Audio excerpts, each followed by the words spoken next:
Valhalla. To many, the word Valhalla brings up images of Odin's great hall, a vast space full of the worthiest warriors who feast, drink, and fight until Ragnarok. However, in reality, it also represents a place where members of the Viking Age Historical Reenactment, or otherwise known as Living History Society, can gather and share their research, theories, and observations with eager and interested members of the public, like myself and perhaps you. This inclusive and accessible symposium's acronym is indeed Valhalla, and it stands for Viking Age Living History for All Assembly. And as this podcast is named Valhalla Conversations, it seems fitting and apt that for our sadly final episode, as my mini Viking invades my life and raids my body of sleep and energy, we sit down and chat with the symposium's founder, Leah O'Chuinneagain. As someone who has benefited for many years from attending such open and publicly accessible spaces of shared learning in the topic of Viking Age, I strongly relate and support Leah's mission to ensure that the spectrum of Viking Age living history isn't just for those who practice it, but for all of us who wish to know more. We're going to be talking about history, reenactment, community, why the Viking Age captured her interest, and her own expertise in historical textiles and natural dyes. But most significantly, about why her symposium, Valhalla, is growing so fast in its popularity as we approach its 4th year, and how it is now the new must-attend academic forum, part of the fringe events of the annual Jorvik Viking Festival, and I believe a truly worthy successor to the much-missed Richard Hall Symposium. So join me in my virtual hall one last time as we welcome a truly worthy final guest. Welcome to the Valhalla Conversations podcast, living historian Leah O'Chuinneagain. Welcome. Hi, thank you so much for having me. Right, for those viewers and listeners who probably haven't heard or come across your wonderful works and research, I should firstly explain that I first only met Leah herself 2 years ago as part of the Jorvik Vikings Festival, because she organised a wonderful little symposium of living history and the research that comes out of the wonderful work that living historians discover, such as reenactors. For those who don't know what a living historian is, it's just a similar name, if I can get the words right. And that is how I met Leah, and we both shared our equal fascination and geekiness. And so I thought, oh, what a brilliant last guest, because this is, unfortunately, ladies and gentlemen, my last episode before the mini Viking that is wriggling around inside me invades my life and takes over for a while. I hope to reopen this virtual hall again soon, but for now, Leah is the last and final guest that will grace these virtual rafters and share a virtual horn of mead. I was going to say pint then, but they didn't have pints, they had horn. I know that much from a previous guest. So I guess we should start with beginnings, because I'm always fascinated by the answer to this question. And I guess, Leah, could you please tell our viewers and listeners how you first got into Viking history, and of course living history in particular? Sure, yeah, that's a good place to start. So I'm from York. My mum's from York, and I grew up here. I wasn't born here, I was born in London, but my mum's a York girl, and all of her family have lived here for a long time. And if anyone's ever been to York, if you've heard of it, you've probably heard of it in the context of like Jorvik Viking Centre, or lots of museums and castles and marauding Vikings and Roman centurions and the lot. It's one of the oldest cities in the UK. And I was just kind of surrounded by history from a young age. On my dad's side of the family, he is Irish, and a lot of my relatives actually live around Dublin, which is again another Viking, famous Viking settlement. And there's like a fascination there on both sides with Viking Age history. So I always was surrounded by it. We went to a lot of museums and stuff when I was a kid, and nothing much has changed now. I love to read. Loved a lot. Anything that was Viking themed in particular. I think maybe because of being from York, maybe that was why I've zeroed in on the Vikings in particular. But also seeing the festival going on. So I have quite early memories and stuff of going along with school and being involved, and there's some very, very, if I say so myself, very cute pictures of like kind of little cardboard and tinfoil covered helmets. They didn't quite have horns. We knew enough that we were like, we don't have that's horns. good. But I was involved in that from being quite young, like, you know, school, getting involved with York Archaeological Trust and getting to go along and do little kind of pageants and stuff like that. And that I remember seeing the parade going through town, and probably a lot of those people probably still do reenactment, you know, but I used to see them and kind of have like the sparkly eyes being like, oh my God, I wish I could do that someday. And my mum is an incredible, like, just a bit of a Wonder Woman, to be honest, that she's good at pretty much everything. And in particular, she loved making costumes and fancy dress and just like trying out new crafts. So when I was young, she always would say to me, well, you have to ask your dad, because I'm down to go and be a Viking on the weekend, but I'm not sure that your dad will. And he that was true. My dad's very supportive and loves the history of it, but he had some colleagues who were in the sealed knot, and I think he just like got sick of the kind of what would you call it, like the water cooler conversation about like, you know, or, you know, that they'd complain about people in the hobby, and then they'd go, anyway, I don't want to talk about it anymore, that's all just politics. And so my dad was like, I get enough of that at work, I do not need that in a different time period. But of course you can't keep a Viking down, because the minute that I went to university, which I went to uni of York, so I'm still staying at home, and I immediately met the man who's now my husband, and a lot of my friends. And we pretty much immediately I got into doing medieval reenactment, like 15th century.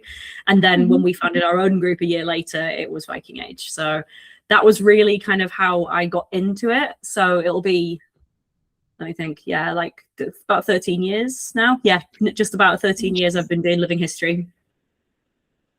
Wow. So what is the name of the little society that you founded then with all your friends at university?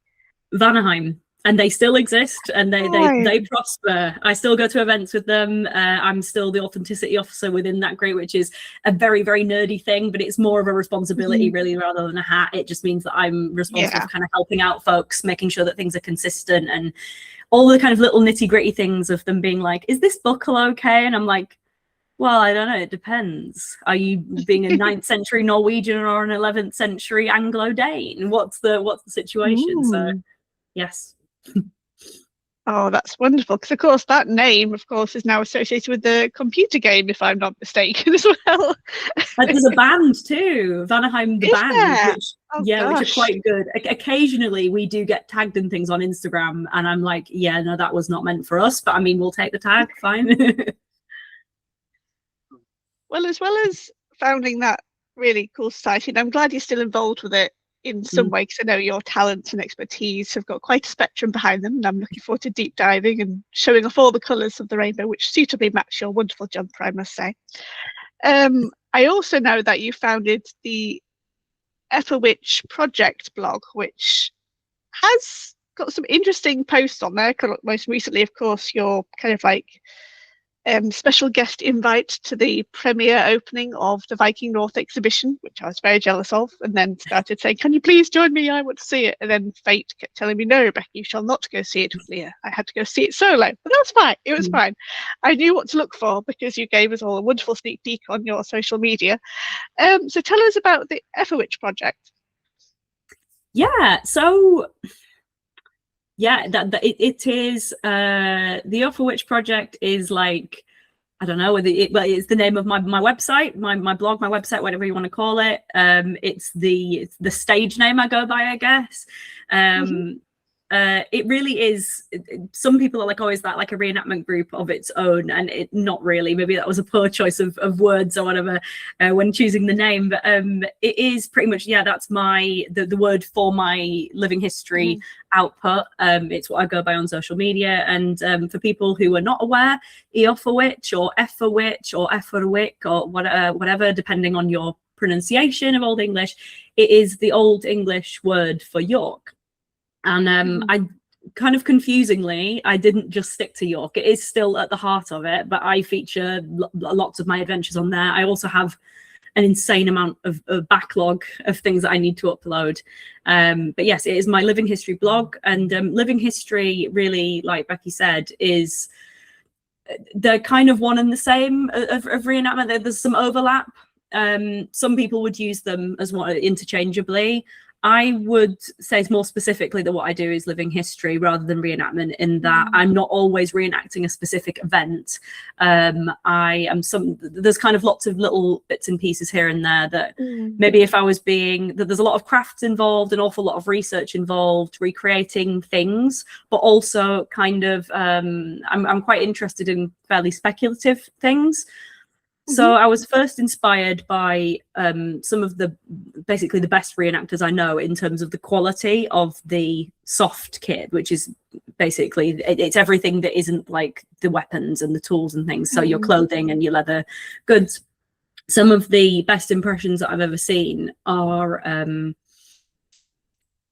well, there's lots of them are in Scandinavia, but they're all over the world really. But in particular, there are a few people that I was focusing on who focused on birka and recreating costumes, but specific grave reconstructions. So that to me seemed like that was like the gold star of reenactment, to be able to say, I am interpreting the evidence from the dig reports and everything like that of what's been found in this particular grave at this particular time and place at this particular level, and this was a real person, and everything that's on my person is the best I can do to recreate what this might have looked like. And for both, it gave me an interesting challenge, because both Viking Age York and Dublin, they don't have so many of those. So there definitely are graves, plenty of them have been found.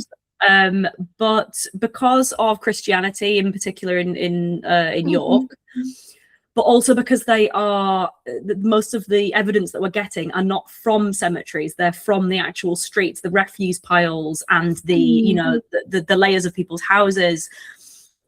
It actually, in some ways, this is maybe a bit controversial. In some ways, it can be more representative, in my mind, of what people were wearing when they were living, because this is the stuff that somebody has dropped down the toilet whilst going to have a wee, rather than the jewelry that they've been buried with, which, for what it's worth, I don't have an issue with this personally, but some people have criticized grave reconstructions when people go about wearing them, that they'll say, oh, well, I just think that, that this is true, by the way, I just don't really buy it.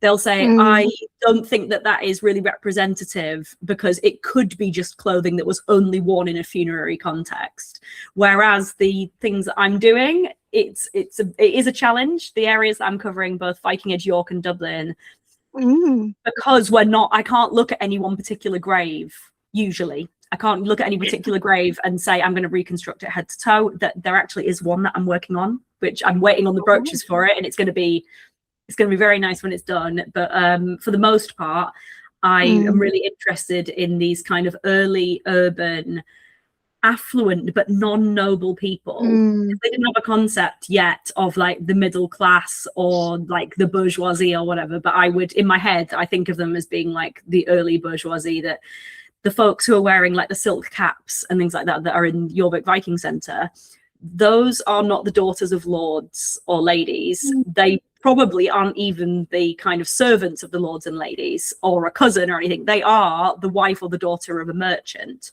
who potentially has actually gone and gotten that silk himself and then brought it home and said, here you are, you make it into something. So yeah, sorry, that was a roundabout answer. But that's really fascinating. That really was, I was like, I need to do something and I need to have somewhere to put it. And so I was also, a lot of this was during the pandemic, so we couldn't physically go out and do the stuff that we wanted to do, but that meant I had to put it somewhere. So rather than being able to kind of have verbal diarrhea at members of the public and info dump on them at events in 2020 and 2021, when I started the blog, I was just in my little flat right in the center of York, actually in the shadow of Coppergate. So I used to work on Coppergate. I was when I was a teenager and in my early 20s, I was while I was studying, I worked as a traditional haberdasher. So I learned a lot about sewing and traditional crafts. Yeah, it's very cool. And while I was doing that, I was kind of learning things about that whilst also kind of perfecting. I was like, it'll never be perfect, but honing my skills as a historical costumer and learning lots of other things, fiber crafts alongside that. So yeah, that's what it is. It's a repository for the insanity. Makes my brain a little bit less noisy if I write it up and put it on the blog.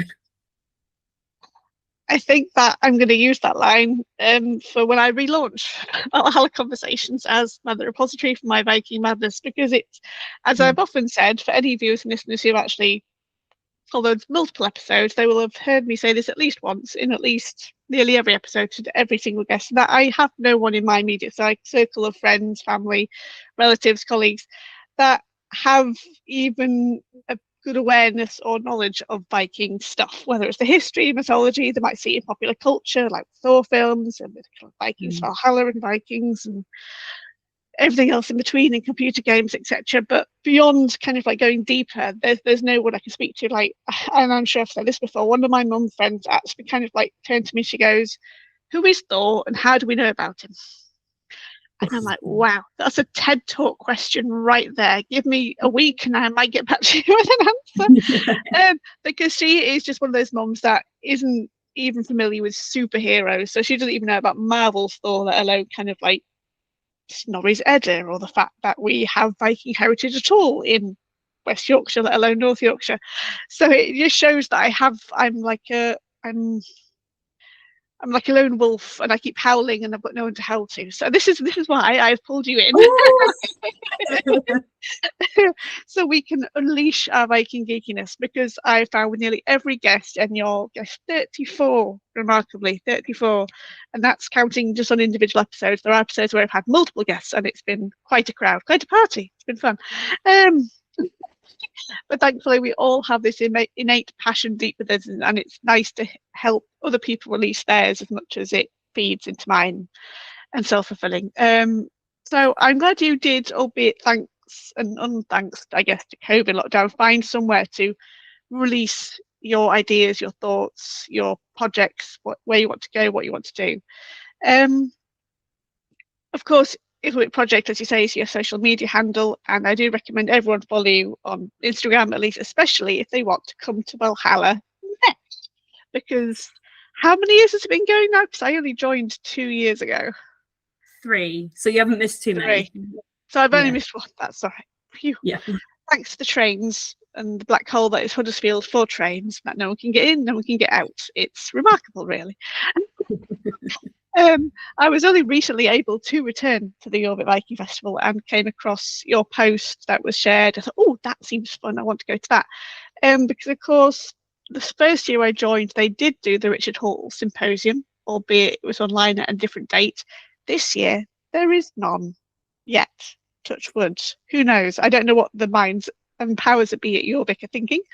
I know that it's very different to how I remember festivals being in the past, because I've been going there since 2006, minus a couple of years due to weddings or graduations and university exams, and of course COVID wiped out a huge chunk where I wasn't there. So please do tell us, I guess, kind of like obvious listeners, what Valhall are. It's a semicolon before the at the end, dear viewers and listeners, what it's all about and why you set it up.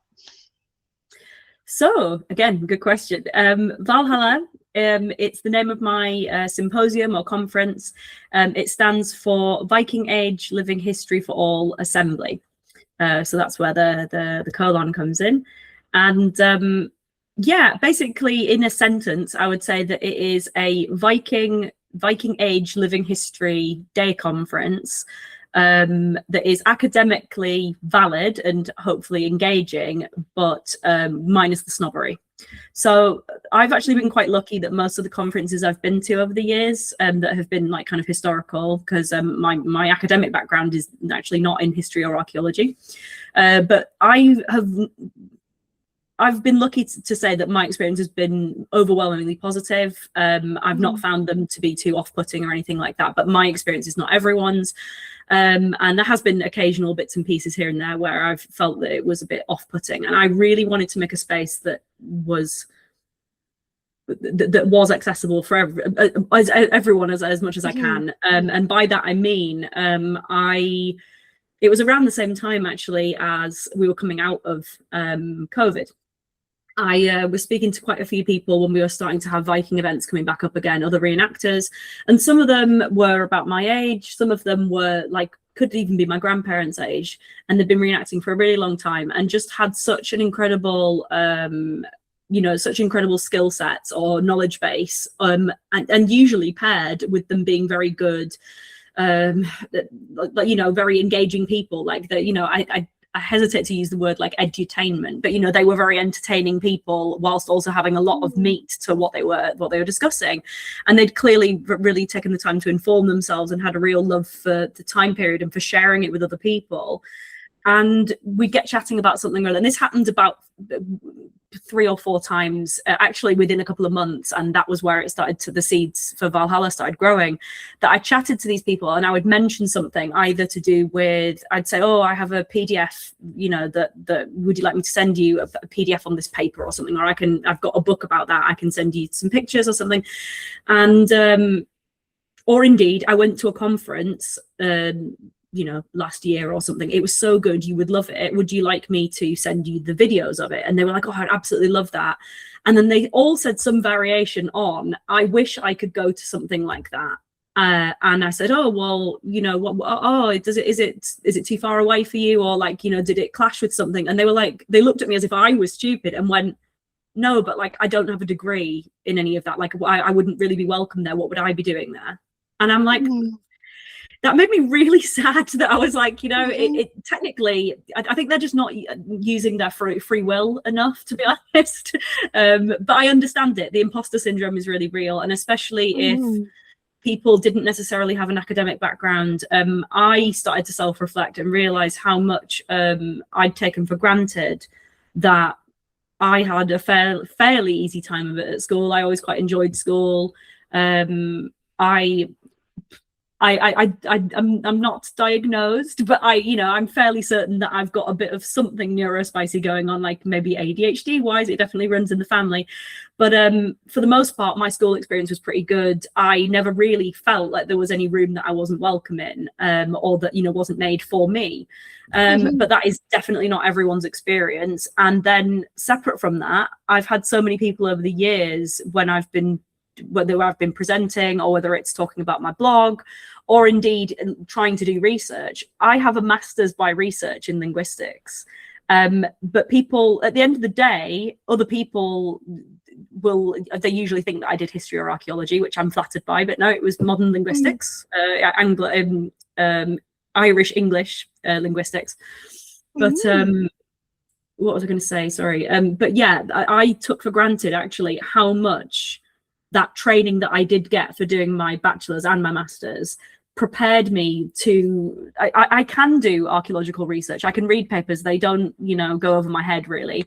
And I think a lot of the people I was talking to, they too, they're not daft, but they, a lot of the, sorry, I'm really flubbing the point here, but no, it's all good. It's all good. So much of how you go about researching, even just knowing like what platforms to be able to look at, I took that for granted so much until I was chatting to people who were like, oh, well, how did you find this? Or like, oh, I wish I could go and do that. And I was like, but you can. And they were like, well, can I though? Like, maybe I wouldn't be able to keep up or whatever. And I'm like, I don't, I think you'll do fine. And they're like, oh, but you did that. And I'm like, no, I didn't. I am not a historian. I'm not an archaeologist.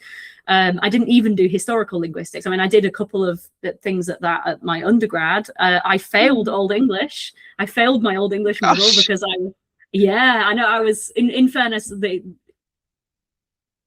it wasn't just me who failed that. I think the teaching was maybe a bit off. But I wanted to do Old Norse, but funnily enough, they said that you have to be in history or the history or archaeology department. You weirdly enough could not do the lectures in Old Norse if you did linguistics. Very weird, but yeah. Anyway, I felt very sad and disappointed that there were so many people who I felt had a lot to share, and they wanted to share it, but they wanted also to be able to share in other people's knowledge, but they didn't feel like there was a seat for them at the table. And so I was like, right, well, what do? You make a table. And I thought the worst that can happen is that I hire out a church hall and I ask some people who are very nice to come along and to share, and to just chat about what they're really passionate about. The worst thing that will happen is that I end up having to pay for the church hall out of my own pocket. and that I end up with me and maybe a handful of other people and then the speakers, and then we'll have a nice old natter for the day, and then I just won't do it again. But thankfully that didn't happen. And yeah, I've learned a lot about event organization. Nothing ever goes perfectly. I'm sure you found the same thing with running the podcast, that it's like every day is a school day. A big part of it is getting to meet really nice people, and again, that kind of sharing thing, the whole sharing thing, yes, being able to share in the nerdiness, learn a whole bunch. I haven't had to put my foot down for the most part regarding, if you'll pardon my French, I don't know if this is a safe for work podcast, but usually my rule that I do for everything that I do, whether it's a reenactment event or a conference, is I'm like, my only one real rule is don't be a dick. That just be everybody be excellent to each other, and for the most part, apart from folks getting a little, I think the worst thing we've had is people being too enthusiastic in the question section, the Q&A section with some of the speakers. But I mean, I'll take that hands down. Love that. So yeah, it's just grown from there and there, and my heart swells. It makes me very happy. Next year, I'm just going to have to move to a different venue, because we've been using St. Olaf's Church Hall the last couple of years, which is wonderful. And the people who I rent it from, very, very nice, very, very professional, couldn't do enough for me. But it's too small. We have it's so popular now. Yeah, so it was only, I think the absolute max we were able to have were, I can't remember if it was 65 or 70, but either way we definitely reached that. So yeah, that's a problem you want to have, is finding more chairs for people, because yeah, so that is it. I saw space for a table and I thought maybe I could try making the table, and I did. You've done what that Kevin Costner did in that film, is build a pitch and then the people will come. But I completely relate to kind of like your experiences of finding out, albeit kind of like in spheres of groups of people that I never actually considered, about the kind of like the imposter syndrome and the exclusiveness of knowledge, and especially kind of like to do with history, and whether it's recreation or archaeology or digs, linguistics, everything to do with Vikings, because certainly it says a lot about you as how good you are as a person, to think that you've reflected on how fortunate and lucky that you are, that you didn't have the same obstacles that these people felt they have, even though they haven't in any physical direct absolute no, you can't do that kind of way. I know kind of I've been, before COVID, as well as kind of like attending the Richard Hall Symposium every year as part of the art festival, which was thankfully it always sounded very formal, very academic, and it was in many ways, but it was always open to the public. And thankfully I would go in and I'd be sat there and I'd make polite conversation, and someone turns to me like, so what are you studying? And I'm like, I'm here to leech off all of you, to basically get all your knowledge for free. And it was from going to that one that I then learned about the Midlands Viking Symposium down in Nottingham and Leicester and Birmingham, and then I learned about the Viking North. Is it Viking North? Oh my gosh, I've forgotten it. It's not the Viking North, that's the exhibit in the museum. Oh my gosh, I can't believe I forgot the name of them. But there's another trio of universities. There's York, Durham and Leeds. And they do, I know what you're talking about. I can't remember the name either, but I know exactly what you're on about.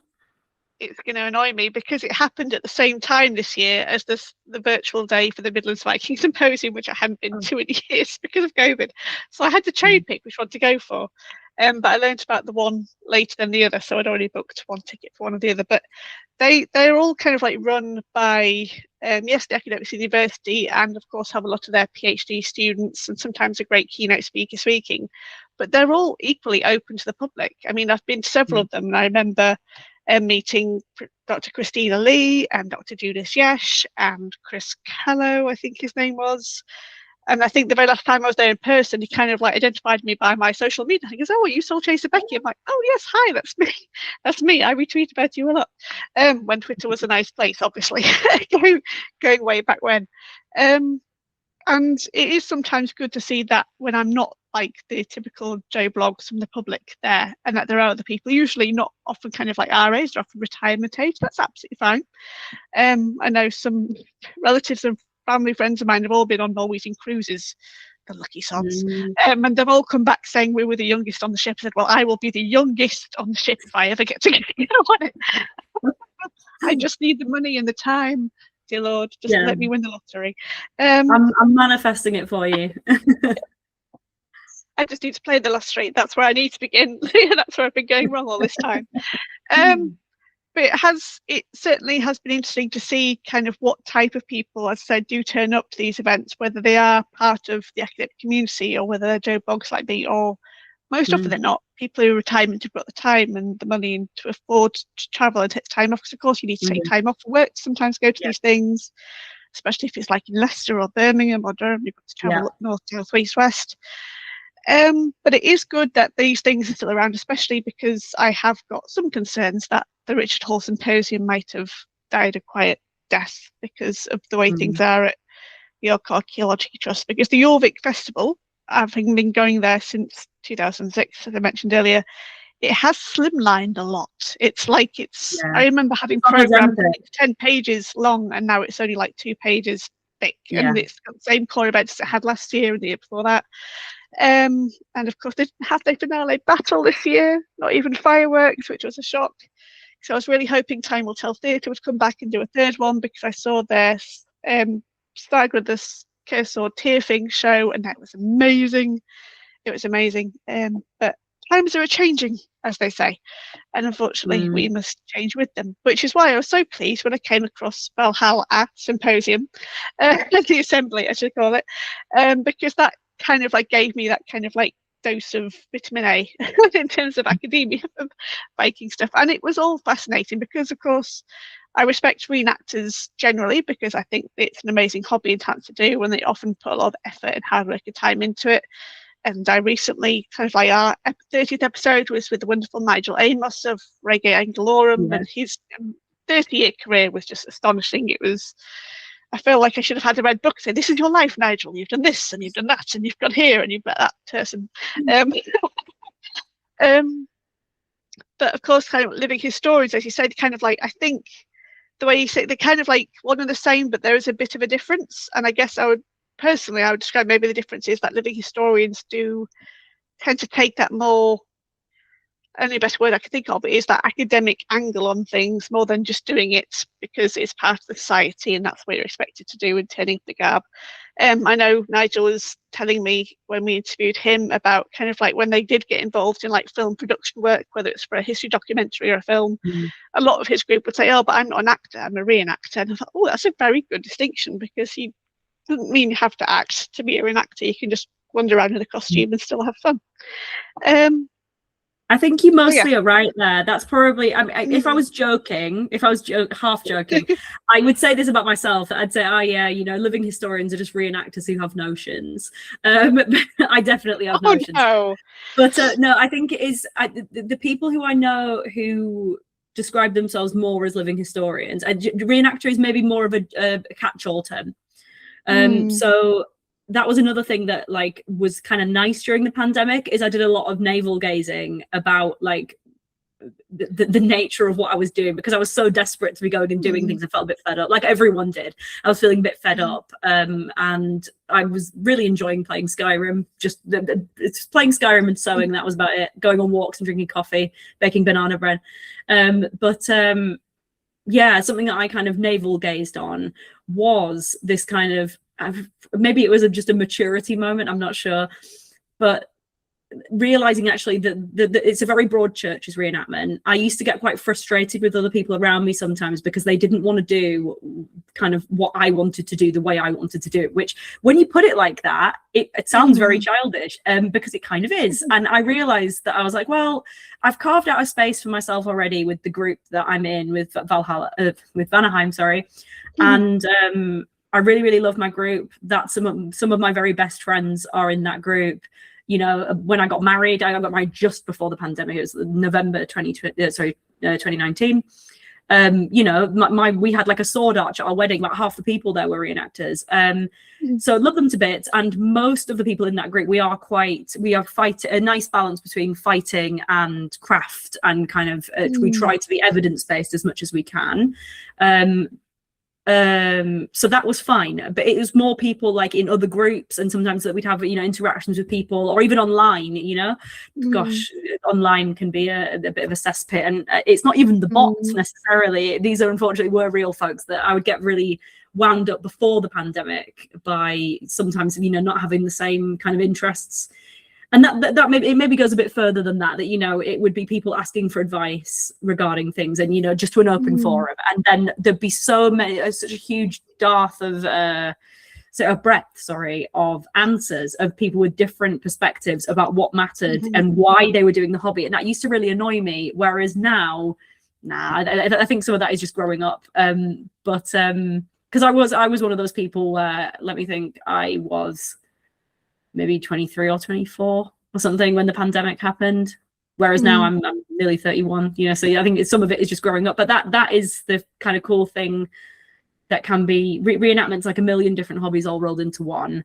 And then even within each individual hobby, people they get different things from it. And I think I needed to be reminded in a kind of Christmas special kind of way that at the end of the day, the thing that originally brought us all to it was an interest and an enthusiasm for Vikings. And that hasn't changed. It just, you know, looks a little different for different people. And as long as it's not in an exclusionary way, that's pretty much the only thing. Is, you know, I'll meet, if I can chat away with somebody. It doesn't happen very often because I tend to be a bit of where my what would you call it? I wave my flag quite proudly that people usually tend to pick up on that I'm not going to be tolerating any kind of white supremacist or Odinist nonsense or any stuff like that. But it does happen occasionally that I will be chatting with somebody and then I'm having a really good conversation, or they're, you know, they've got really interesting content, and then I dig a bit deeper and I'm like, oh dear, you know, I'm not gonna, or indeed I post something. This happens periodically on Instagram. I'm not sure if it happens for you, but I'll periodically post something on my professional Instagram that will be saying something, you know, overtly it'll be saying something like, hey, you know, I like 10th century fashion, not 10th century values, haha, isn't this cute? And then somebody will be like, unfollow, to keep all of this woke nonsense out of Viking stuff. And I'm like, okay, bye. You know, I'm sure you've got your own places to be, but this is really not it. You must be lost.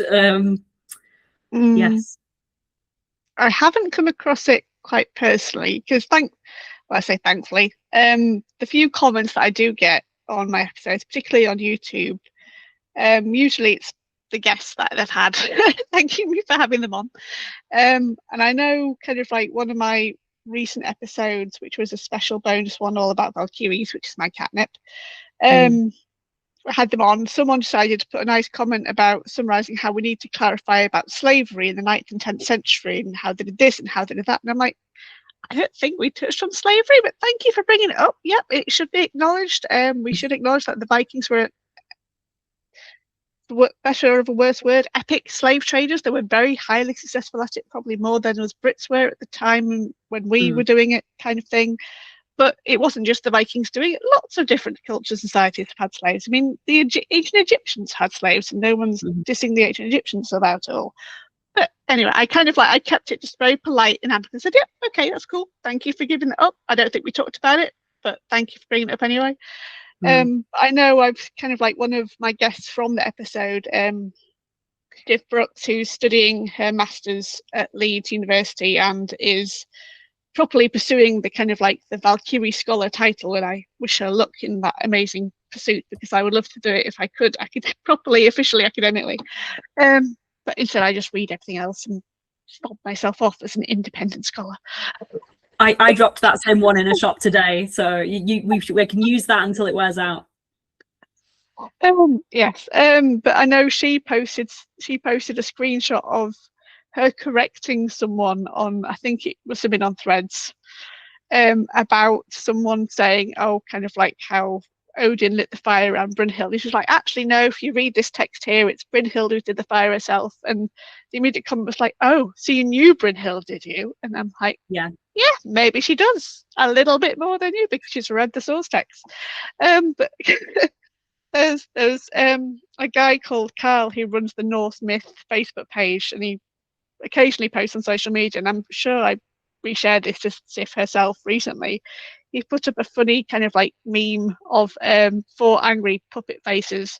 One's kind of like, they're angry at me for not understanding what they understand. They're angry at me for not reading the text. They're angry at me for reading the text and still not understanding. And it's just kind of like, yeah, it's all this different levels of ignorance basically coming through. And you can't please everyone. Everyone has their own idea, their own view, opinion, and that's all it is. It's a view, an idea, and an opinion. It's not fact.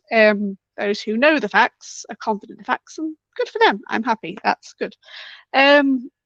We can only ever kind of like guide people to the right sources, but if they choose to kind of like, if you can't take the water to the horse, you can't make the horse drink the water. That metaphor that I can't actually properly at all.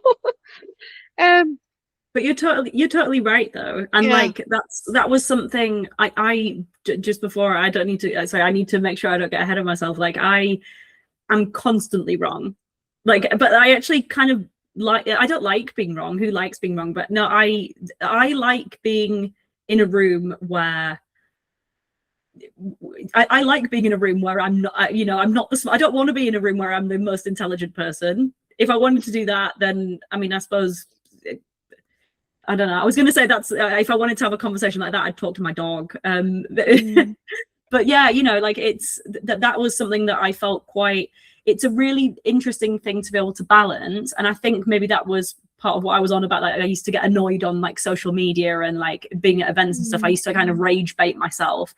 And I think that just comes with time and experience and stuff. But I really wanted Valhalla to be a space where people weren't afraid of asking questions, where there isn't such thing as a stupid question. And as long as you come in with basically, I usually say it nowadays that I say, even if you just have an interest, that's literally all that you're required is, come in with an interest and be respectful of others. And if everyone in that room trusts that you're asking that question and that you're answering the question in good faith, that's what we want to foster. And that's something that I really appreciate. Like when I've been to conferences and stuff, that I still do go to events organized by other people, and I might feel a little bit out of my depth or whatever, but it is heartwarming, especially nowadays with a lot of the with AI driven stuff. And also not to get too political, but how there's a lot of kind of poo-pooing of academia or of any kind of traditional scholarship, and saying, oh well, it's all woke, or it's people have an agenda or what have you. And my agenda is I want to know I want to know things, and I'd like to be able to enjoy, I don't mind being wrong, and sometimes I will read things and it's super nice. Actually, I think I might get something and then I actually chat to the person who wrote it, or I chat to somebody else who is actually studying that particular area, whether it's like sagas or mythology or even like in kind of textiles and stuff, and I'm like, oh please tell me, teach me everything Yeah. Oh, absolutely. And that is partly, I think, one of the things that I've kind of will take as a selfish benefit for myself is why I'm doing this podcast. Initially, it's just me. It's me satisfying my own kind of like passionate addiction for any Viking stuff talk. And if someone happens to listen and enjoy the conversation, that's a free cherry on the top. I do this not for the followers or the viewers and listeners. It's primarily just for me, because it keeps me going, it keeps me happy, and then I'm not writing on the wall kind of like Becky is sad, Becky's sad, kind of thing. But I think you're right. I think people, if they do have an idea and opinion, then they need to think first of the question and then find the answer, instead of just outright saying, actually, no, I'm right, you're wrong, because no one can really say that, especially when it comes to history and especially when it comes to mythology of Vikings, because gosh, it's so little is known. So little is known. I mean, we don't even know half of where Snorri got his ideas from either, really. That's a whole other avenue. But I remember one of my recent guests, Dr. Simon Trafford, who I met on my big Stavanger trip 2 years ago, when I did manage to blab my way in somehow to this Viking Age Symposium and talking about Valkyries for 20 minutes, and they were just fan theories, really. That's all I've got, just fan theories. That's really where Snorri was getting his stuff from. It was fan fiction, so possibly, quite possibly. But he was talking about mead because he's done lots of kind of like research about kind of like mead, about being a historical drink, but also kind of like where it's going and how it's depicted in imaging and branding, and that the intrinsic link it's now got with Vikings it can't quite separate from. It's almost like as intrinsic as the horn helmet. And I made what I thought was a slightly stupid thing of kind of like, it's like, so kind of like, where did the drinking horns come from? Because I honestly thought maybe that's a stereotype, maybe it's not legit. He goes, oh no, they did have horns. I'm like, oh gosh, really? I did not know that. So even I'm still learning new things from talking to all you wonderful guests. So it's another wonderful episode. Please do go check it out. It's episode 31, I believe. So yes, it's important that we do kind of like not just have brilliant spaces like your Viking Age Living History for All assembly, which is open to everyone, and we'll get on to exciting plans for next year, which I can't wait to hear about. But of course, places like this where people can learn and then enhance what they knew before or revise what they knew before, because every day is a school day, as I'm sure we can agree, and especially when it comes to history. I mean, even on the news today, at the time of this recording, they said, oh look, we found an earlier Stonehenge 500 years earlier, who knew? And I'm like, gosh, that's quite a remarkable discovery in itself, even though it was made of wood, not of stone. And they've still put a building house estate on top of it. But then they only had 2 holes in the ground, so yeah. But they served the archaeology, and of course it was done by Phil, I think I would say Phil Harding, or Phil from the Time Team group. So that was always lovely to see. It just shows how even archaeology is turning up new stuff to help us revise and re-angle our perspective of what we knew or thought we knew of the past. So, as I said, Valhalla is here. It's here to stay, hopefully for a good while yet. It's 3 years in now, and year 4 is next up. But I believe there's something else in the works, is there not, Leah? There is. Thank you for asking, Rebecca. So yes, so we were chatting about this beforehand. I still need to, it hasn't been posted yet. I've kind of made mention of it on social media, but I still need to make the posters. We're on for next year for Valhalla. It will be whenever Jorvik Viking Festival is. I'm guessing it will be the half term of the February half term of 2027. But we do have something before. For the first time, I'm going to be doing a spin-off event. So I'm not actually sure about title. Maybe we can brainstorm this, but we'll have to workshop it. But a Valhalla spin-off. It's inspired by a really cool talk that was at this year's event, given by my friend Ruben. He gave a talk on, well, it was a kind of a talk combined with a kind of round table about ethics in living history. I remember now, yes, because that, as you mentioned before we hit record, kind of what you mentioned about how sometimes you have to moderate a lot of the questions now because we're getting that popular, and those were most of the interesting question and answers going back and forth between the audience and the speaker that I'd come across, and it certainly was food for thought, a lot of food for thought, and the examples he gave were quite fascinating and revealing about how other societies are challenging this, well, not just challenging it, but addressing it, I suppose. Yeah, I think he ruffled a couple of feathers, but that's kind of cool because we don't want to, I mean, we want discussion, you know, and we want it to be respectful discussion, but it does need to be discussion nonetheless. And yeah, I think for the most part, everybody enjoyed it, you know, but I think there were a couple of statements where he said himself, he was like, I know I'm going to potentially ruffle a couple of feathers, or maybe, you know, kind of get people to question something that maybe they didn't really want to question. So for folks, it isn't available on YouTube yet, but it will be towards the end of the year. My friend Ruben Terlau, I can't remember the title that he gave, but it was basically, yeah, it was ethics in living history and in presenting history. So his background is in archaeology and museums, and that kind of public engagement, and he was talking about the responsibility that comes with presenting history to the public, or just generally in presenting, because at the end of the day, it's going to be always through somebody's lens, and you have to consider the responsibility you have in how that is going to land, how that's going to be received, by whom. Is it ethical? So especially in a museum context, you know, you might be dealing with human remains, funerary stuff. And anyway, this kicked off such, and he planned it as a discussion, a talk, and then a discussion, which we all had a lot of fun with. And anyway, quite a few people came to me afterwards and said, would you consider, I honestly, you know, they said I enjoyed all of the talks, but I could have had the rest of the day just going on about that. Would you consider doing a spin-off event specifically on that? So the answer was yes. I went away and I spoke to a couple of friends who are either studying or have written about or are working in presenting history. So I'm still needing out some of the kinks there, so that's why there isn't a poster just yet, but it will be hopefully coming up soon. And I do have a date already, so it will be Sunday 27th of September this year, 2026, and it will be in Stamford Bridge, of all places. Oh wow! Yes, so I've driven through it many times, and I visited it when I was a wee 20-year-old lass, and I've still got some rather kind of almost like model-esque photos that my mum took of me by the stone, the monument stone, and then by the other stone behind the building estate. So you can see some of the field, but not all of the fields where the battle took place. And of course down by the river.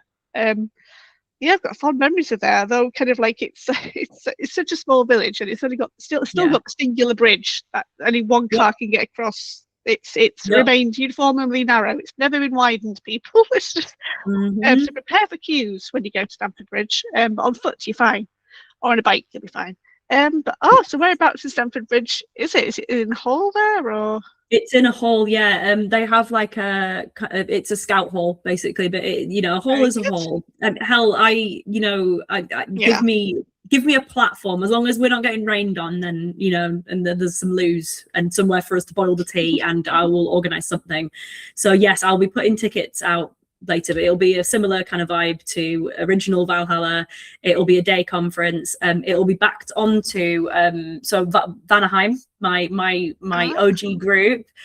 We run a very small little event commemorating the battle that will be on the Saturday. We do that in collaboration with the Battle of Stamford Bridge Heritage Society, which are some lovely people doing really important work. It's a very small group of folks who live locally, and they're an interesting bunch in that they too are what would you even call that? Like interdisciplinary, is that the word? That they've got like a fair number of retirees, they've got career archaeologists, historians, but then they've also got a lot of people who are just professionals in other things that you know, they are, one of them is in insurance, and you know, in I think like prefab, like metalworking, all sorts, you know, people have done, and there are teachers, and then there are just folks who live locally, and they're all brought together. It's a kind of voluntary thing that they all come together, and they work on doing kind of public outreach events in particular in East Yorkshire. So they sometimes do stuff around Hull and kind of between Hull and York. But they're very nice people, and they are desperately trying to work on making a visitor centre. So they do have a little bit of land, and that's where we have. So it's actually just next to the bridge. It's just next to the bridge. Teeny tiny little event. It's very accessible for families and for, you know, folks with young kids. So maybe you can come. That would be really cool if you can if you can persuade hubby to come and come along with you and bring the sprogs. That would be really fun, and we could have a natter, and you can see me do some plant dyeing or cooking or something. I'll see what can be done. I will see what can be done. Certainly kind of like I've been slowly trying to convert Naomi to Viking stuff, as you can probably guess or assume. I read lots of Viking Age historical fiction, both kind of like Viking and Norse mythology-esque. And she knows about Thor. She knows he has a hammer called Mjolnir. She can say the name. She was surprised to learn that Thor has parents, and she wants to learn about his parents. That's purely because I got this really cool book called I think it's called Flip Through Time. It's like a flat book that you'd kind of like give for toddlers, if you can remember, kind of like flat books like the Spot book I can fondly remember. But it is like for bigger kids, because it's got full of words, but it's got brilliant illustrations. And some of the flaps are actually kind of like 3 layers deep. So kind of like there was one kind of like of the ground, and then you lift it up, and then you find some wood, and it outlines the ship, and then you lift the ship up, and then you see what it would have been like at the time it was interred. And it was kind of cool. I've only read 2 pages of it because it took a long time to read 2 pages. I want to read that. Yeah. I will send you the link. I will put it in the chat down below, everyone. I highly recommend it. It's a gorgeous book. It's only about 5 or 6 pages because it's kind of like thick, kind of like cardboard, but it's beautifully done. And if I had the time that this little boy isn't giving me, then I would have totally tried to track down the author, because I think I know who it is. Her name's Harriet, and I'm sure I've come across her in other Viking Age circles before. But she's the author behind the book. But yes, I'll pop the link and it'll be magically appearing on the screen thanks to post-editing magic. Would you like me to turn the light on? Sorry. Yes, if you wouldn't mind, that would be fab. And yeah, I'm a bit dim, sorry. Full jumper. No worries, that's all good. It's all good. It's because the sun is setting and it's cloudy now, so it's... Ooh, goodness me. Yeah, let there be light. Oh. So yes, that absolutely sounds like a wonderful event, and if I can make it, I will do. If not, I wish it all the best success, and if anything, I will try to make the one in the February half term as part of the Jorvik Viking Festival at the very least, because I can always, hopefully by that point, the little lad will be big enough that I can just send him to the grandparents for the day if they're not otherwise occupied, and then I can attend.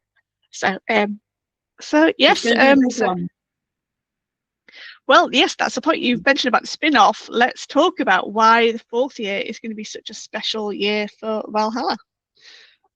Yes, so 2027, if you're not aware, is the European Year of the Normans.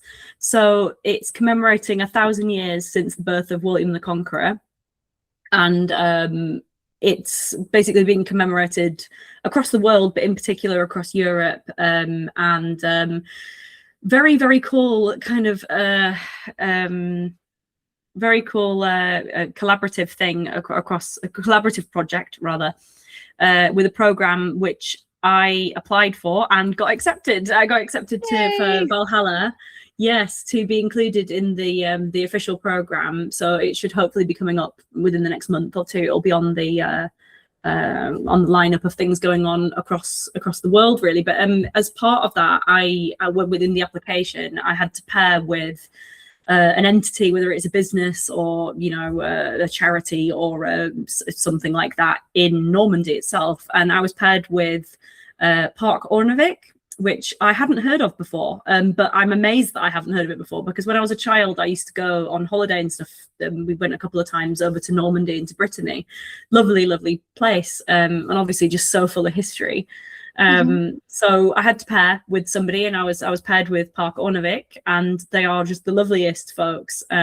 So we're still working out exactly what's going on. But definitely I am going to go over kind of in this collaboration. I'm trying to work on getting them to send somebody, even if it's just over Zoom, that I can get a French academic. It'd be even better if they're a Norman academic to be able to present on some aspect. But the reason for that is the theme for Valhalla being Viking Age Living History for all. I decided to kind of twist it a little bit, so the theme for each year is different, and next year will be Normanni, heirs to the Normans.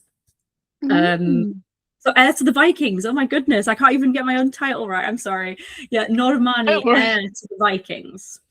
And basically it will be exploring all sorts of different aspects of Norman culture, material culture, art, law, language, anything that I can get people to speak on, basically, and to present on, but through a Viking Age lens. So that will be everything from kind of comparing how it differs, how it's the same, whether, for example, we have one talk that's already confirmed, and that is going to be focusing on the Scottish royal family. So in the kind of 11th and 12th century, there were quite a few intermarriages between the new Norman elite and the Scottish royals. And this was very strategic on both ends. And it was kind of a legitimizing tactic for the Normans, because the Scottish royals had kind of done the same thing on the other end, I suppose, a couple of centuries before. And so a lot of the Scottish royal family were actually descendants of Alfred the Great, because they'd intermarried with the royal house of Wessex. And so, because of the way that early medieval people viewed kinship and ancestry and things like that, it was a very kind of a smart way of being able to fast track acceptance, or at the very least, it might have been a begrudging acceptance for some people within the British Isles, accepting their new Norman overlords if they intermarry with Scottish royals, because they said, well, they are the Scottish royals, but you know, they were her great-great-grandfather or what have you was an English king, or it was an English princess or something. So you're bringing that kind of, genetically speaking and ancestry wise, you're bringing that in. So things like that, it'll be I can't really give too much away, but I will be an open call for papers soon enough. But yeah, any aspect of kind of Norman, or specifically, I'd love kind of some Anglo-Norman elements to be brought in, just exploring how the Norman, I mean, it's Northman, really, isn't it? They literally, they came from Scandinavia, and then they when coming over and mixing in with the British Isles, with the conquest, but also with Ireland too.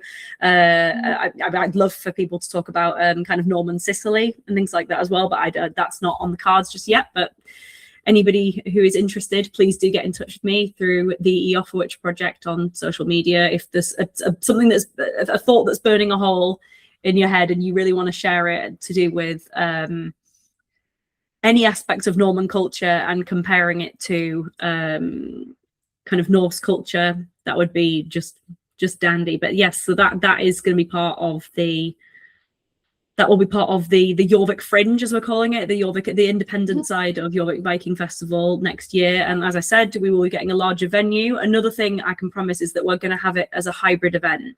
So in particular, with it being a kind of, I want that international connection, you know, I'd love to have some more folks tuning in from abroad. I know that a lot of my Viking friends who are in the US, obviously they wait to watch it on YouTube later on in the year, and I do always upload all of my videos to YouTube. It just usually takes, you know, towards the end of the year when I finally have time to edit them up and release them. Usually I release them just in time so that for people to get hyped for the next one and buy tickets. But we will be hopefully we will be doing it as a hybrid event, so people will be able to join live on the day.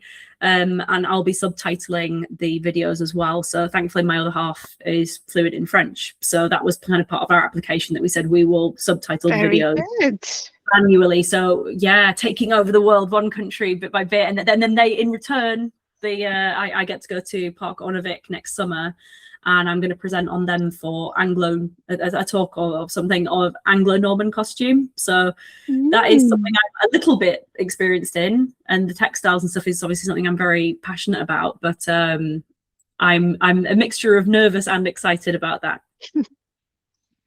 Oh well, I hopefully will be part of it, whether it's there in person or definitely watching remote, because it sounds fascinating. So of course I've known for a while now that kind of like the Vikings found in Normandy, and that's why the Norman name comes from, Northmen. And then ironically enough, their ancestors come and invade England and properly take over permanently compared to their previous ancestors.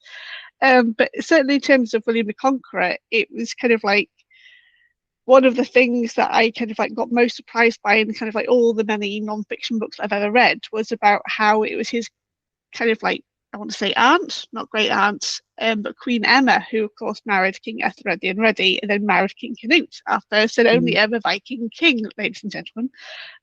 Hardly anyone seems to know about that epic period of the 11th century that led up to helping Godwinson and Duke of Normandy, William, I nearly forgot his name then, have their feudal claims over the throne. If we didn't have the turmoil of the 11th century, it could have been a wholly different thing, because there were so many kings swapping thrones at that time. I think we went through about, I mean, people talk about kind of like in the 18th century, kind of like the year of 3 kings. Well, I think we had 6 in the century of the 11th century. And they were all sons from either Queen Emma or her rival Elgifu of Northampton. I read a book about this last year, and then when I was at the Battle of Hastings reenactment, some folks made a mistake who were visiting of setting off my my special interest at the time because about that. I'd literally just read this book that was it's a biography of Queen Emma, and they set me off by expressing interest, which of course was a mistake, because it set me off on my whole thing. I was like, look, literally all of the reason why we're here right now, like here at Hastings, and all of the stuff people, you know, they love to focus on kind of on the rise of the Godwinsons and everything. And I was like, but that would not have happened if it all came down to, and this is, get ready, this is the politics here. I was like, all of it comes down to patriarchy, and that Emma was brought over as a teenage bride, as a second wife. Yep. She was an insurance policy. She was being kind of treated like crap. I mean, don't get me wrong, I would rather be treated like crap in a nice house in Winchester, was it? Is that where the Queen's household was? Yes, I'd rather be treated like rubbish there in my own palace than in, you know, a field somewhere in the north of England in the mud in the 11th century. Don't get me wrong. But still, it's like, it literally all comes from this, the fact that she didn't raise her sons. Like, she didn't really, nowadays we would look and we'd say that poor young girl, she's clearly got, if not PTSD or some kind of trauma because of this. She very clearly, something's not quite right. She's not got the attachment with her children. She might even have postnatal depression. That's maybe what we would call it now. And we'd be saying, right, well, you know, you shouldn't be living separate from your husband. Your husband should be looking after you. You should have people around you who speak your language, who you brought with you from home. You know, you should have help rather than your kids just being taken away from you and looked after by somebody else. And then is it any wonder that 25 years later that her kids are like, and you'll pardon my French here, but I've got to say it, you know, her sons are like, yeah, I wouldn't piss on you if you were on fire. Like, I'm, you know, you were not really my mum, and I don't really vibe with England. I don't really want to be a king, but I'm being made to be a king when I don't really want to. And then, you know, okay, I'll marry it was Edith Godwin's daughter, right? I'll marry her, but I'm not really interested in having children. I just want to be a priest. Why won't you let me be a priest? In which case, I'm not having any kids. I'll marry her, but it's going to be a white marriage. And I'm almost certainly over dramatizing the things a little bit, but it drives me a bit crackers that we haven't gotten the TV show about that. That needs to be the TV show or the film, and it needs to be it would be a thriller, an 11th century thriller, and that's what set it all in motion, is the problem with the three kings and the political instability. Not that it was particularly stable before then, but you know what I mean. I'm gonna guess, was the book Queen Emma and the Vikings by Harriet O'Brien by any chance? No, I don't think it was. That's another book that you should read. You should, because that's the book that got me into Emma. And then I discovered historical fiction about Emma, written by good friend Patricia Bracewell and equally good friend Helen Hollick. Both those ladies I've had on in kind of like some of my earliest episodes when we were reviewing the Vikings Valhalla TV series. Because of course that featured Emma and Canute and the whole drama between her sons, Alfred and Edward, sending them away to Normandy because Canute wanted his sons on the throne. And all that chaos and family feuding. And I think that's one thing they did get right kind of near the end of the final season, which was only ever season 2, sadly, because they left it wide open for all this drama at the end of season 2, and then it got cancelled. They were just building up to the best bits. But they did show kind of like a lovely scene between, I mean, I should stop. Have you seen Vikings Valhalla? I haven't. No, don't worry. It comes with a lot of salt. It's what I would describe as Doctor Who history, because they have Harold Hardrada around at the same time as Leif Erikson and his daughter, not his daughter, his sister. Oh my God, Freydis. She's around, so is Edward the Confessor, although he dies quite quickly on. But then, of course, you've got Canute and Emma, and there's all these timelines that don't realistically, or ever did, never at all match up. But they've made them all kind of like fit in the same age century, which is just wrong. But they did dramatically have this lovely scene between Edward, the Confessor, being a young boy, sulking because Canute is going to name not him as his heir, because everyone secretly knows that he's dying of some kind of illness. They suggest in the dramatization that he might have kind of like Parkinson's, because he gets a bit of the shakes, so he struggles to hide his hand when he's gripping a sword, kind of like he does something else and talks very dramatically. But kind of like they have Canute and Edward kind of like have a moment out on the salt marshes talking, and Edward's being very sulky and saying, it's not fair, I kind of like, that throne was my father's, it should be mine, it shouldn't be yours, you should name me your heir. And Canute's like, kings are not born, they're made. And I'm like, oh, that's kind of like a very kind of like Lion King-esque kind of like messaging coming through there, kind of like with Scar trying to play in the same throne in a very similar fashion. But it's interesting enough, they did actually have a young William the Conqueror in it as well, and they have a lovely scene between both Edward, Alfred and William, because of course William's shown as being kind of like under the thumb of his uncle, because of course his dad and mum both got assassinated in various stages in his life, I believe. And so kind of like he kind of like Emma sees William there, but he doesn't say much at the table. It's always the adult speaking. His uncle always answers for him, and they kind of like sent off to be with the other boys as old children are. And all the boys they're kind of like, we will have our vengeance on these adults. Let us make a blood oath. We will wait, and we will rise, and we will be triumphant. And rebellion and honesty and thrones will be restored. And William was kind of like very sinister about it, almost like, yes, I am just waiting to top my uncle, basically. That's all I'm doing. I'm not playing along. And I'm like, wow. I guess with the background that he's had and the childhood that he kind of like got robbed of because of all the drama of his family being effectively killed off because of feuding over powerful positions, that they would kind of like grow up with they grow up entirely differently to our vision of what childhood should be like today. And as you say, patriarchy, it is kind of like the men in power that are causing all these topple domino effects, and it's the women that are just about propping people up or catching them when they fall.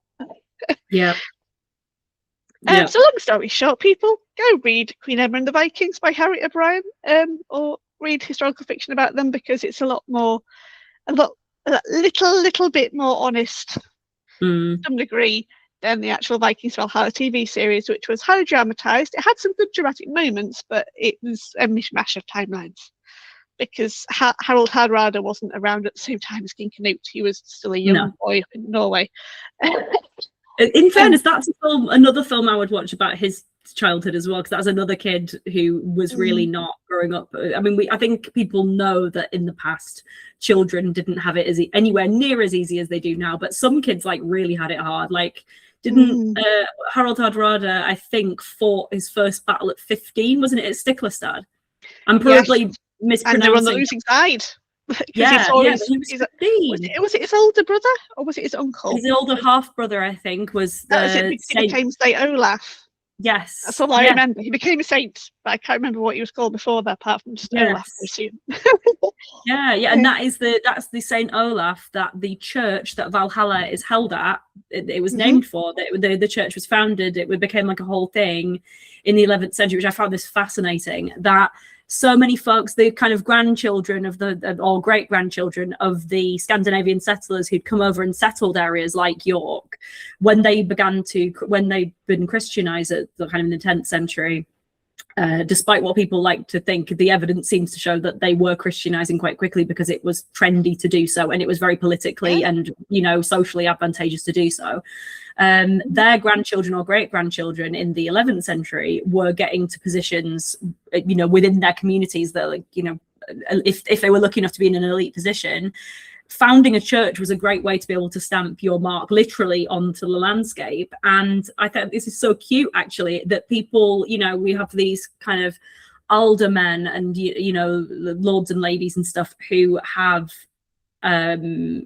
Scandinavian or Anglo-Scandinavian names. They are of Anglo-Scandinavian heritage.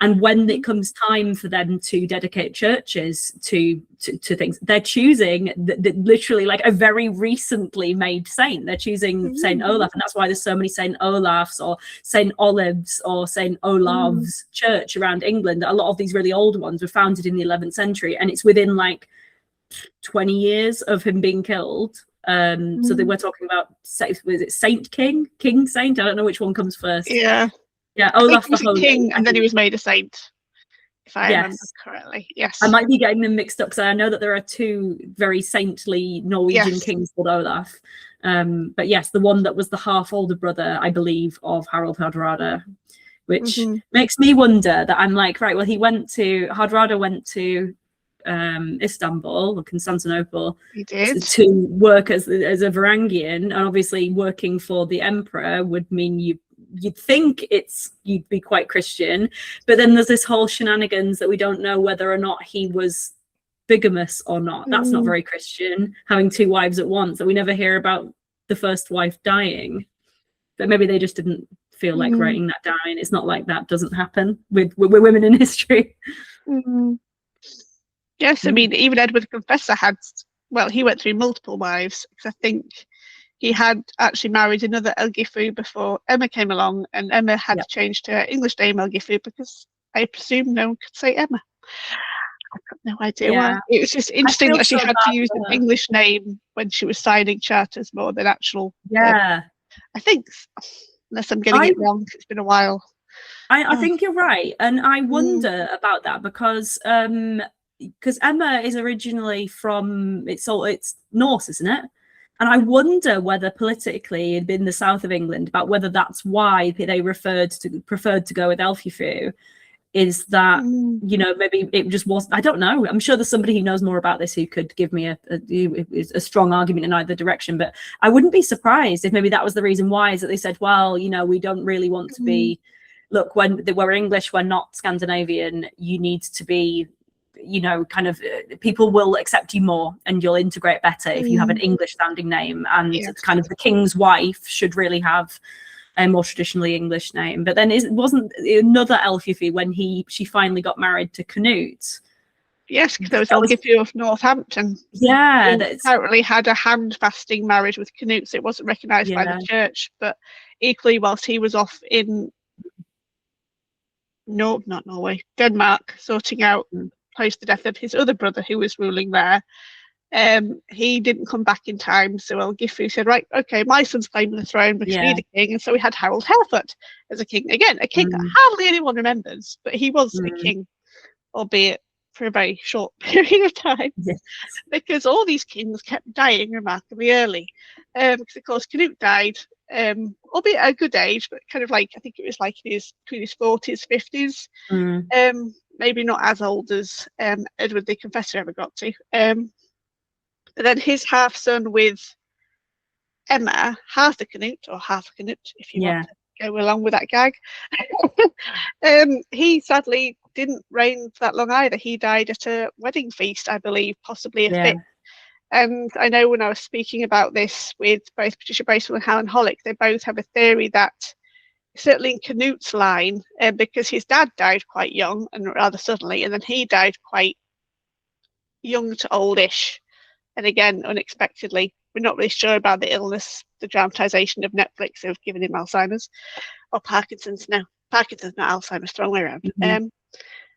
But they reckon that maybe there was a genetic gene default that just kind of like shortened the lifespan a bit in some peculiar biological way. Because he was described as having a drink and then having a fit and then dying from that, really. Whereas Canute kind of, King Sven fell from his horse, I think, rather unceremoniously. I think it was literally within a year from his coronation. So he wasn't a king for very long. But yes, there's so much that is in that 11th century that I think people should know about more, especially when it comes to understanding the Normans and the impact that they had. Because if Harthacnut had lived, if if Edward the Confessor had had a son, we'd have had a complete alternative timeline. Everyone would either have kind of like a Viking heritage ascend the throne for a generation or so, or we'd stick to the old Wessex line through Edward the Confessor. But neither of those things happened, sadly, because of course Edward the Confessor didn't have kids at all. So they ought to hire us to write the TV shows, honestly. I think we could come up with some good dramas, and we wouldn't even really have to make anything up. No, I mean, thankfully there is some brilliant historical fiction out there, as I mentioned, Helen Hollick, Patricia Bracewell, or you can read the non-fiction and you can kind of like understand the whole century easier. But it's so dramatically potent. It should have been a series really on its own, but I think they were trying to have too many heroic figures. They were trying to have Leif Erikson and Freydis. They were trying to have Harold Hardrada, and then we're going to throw Canute in as well. that's fine, but they all existed one after the other. They weren't around at the same time in exactly the same place. I mean, they have Leif Erikson help with the fall of London Bridge, which just was not on.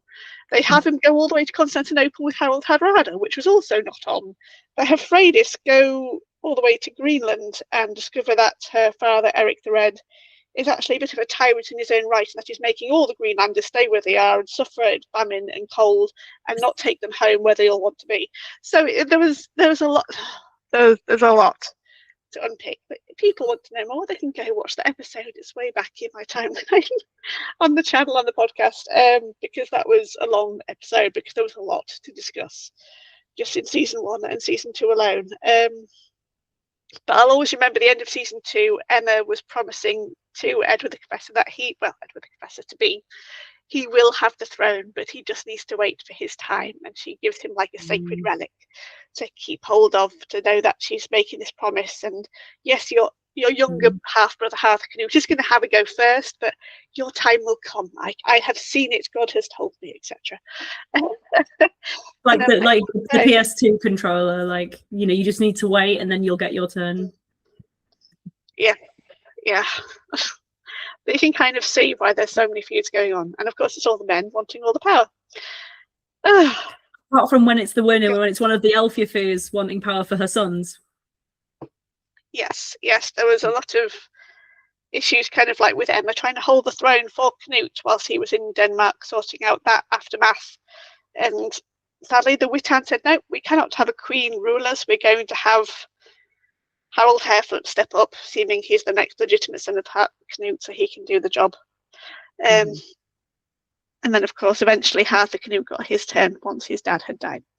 But yeah, I mean, that was the other weirdest thing that they did in that entire Vikings Valhalla series, was that they, after Knut's death, they had Emma actually encourage Harald Harefoot to come and claim the throne and suggest that she might actually try and have her wicked way with him in order to keep her position of power. And I'm like, no, and no, and again, no. Yes, that's don't.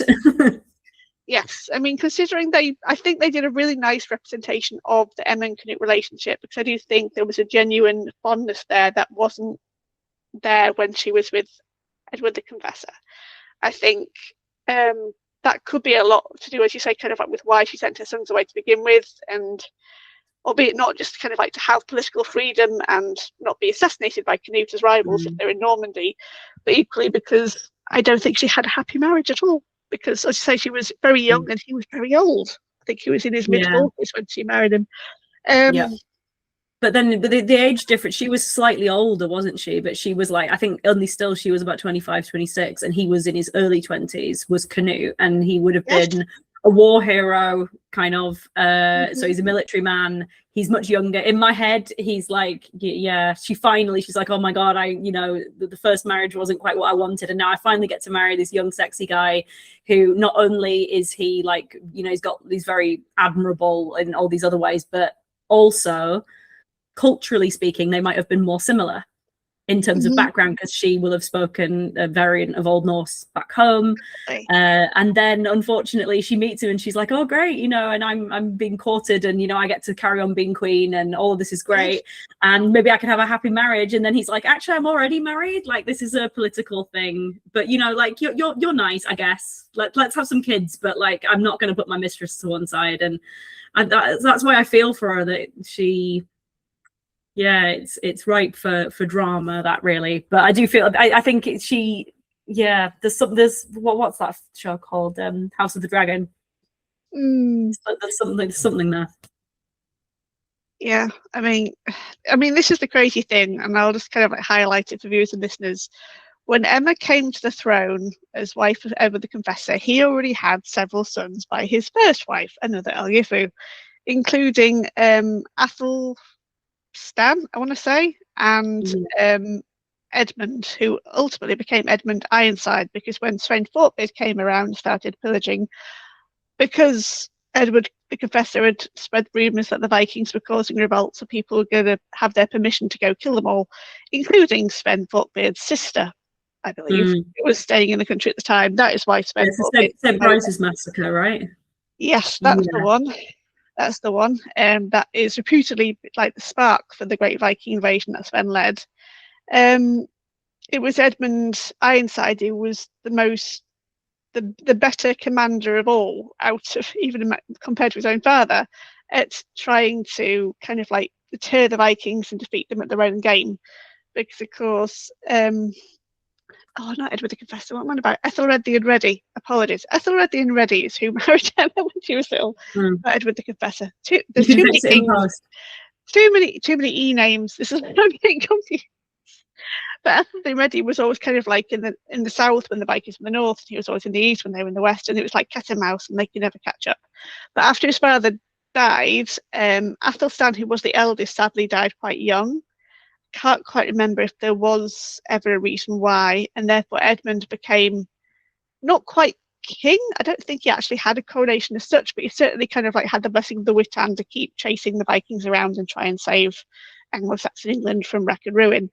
But these two boys were put aside for the throne when Emma came along, because I suppose it's probably argued on her father's part as part of the marriage agreement, only her sons would then become king, not these two. So that's one set of sons put aside. And then, of course, Ethelred the Unready dies. Emma then marries Canute. And then her sons that she had with Ethelred the Unready have got to be put aside again. So that's Alfred and Edward the Confessor to be.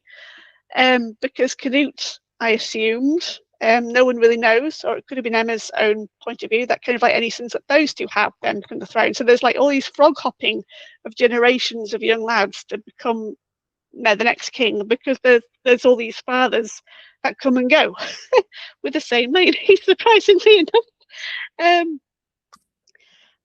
But yes, it's just, there's just a lot. So you can I kind of get why the Netflix production certainly made them seem like the rebellious teens that just have to go along with what the adults want for the time being until they're old enough to then say, no, we're not standing for it anymore, and claim what they believe is theirs. But yes, you're absolutely right. There is so much in the 11th century, and we have spent so long talking about it already. I was going to say, I'm sorry I got you on a tangent about Emma.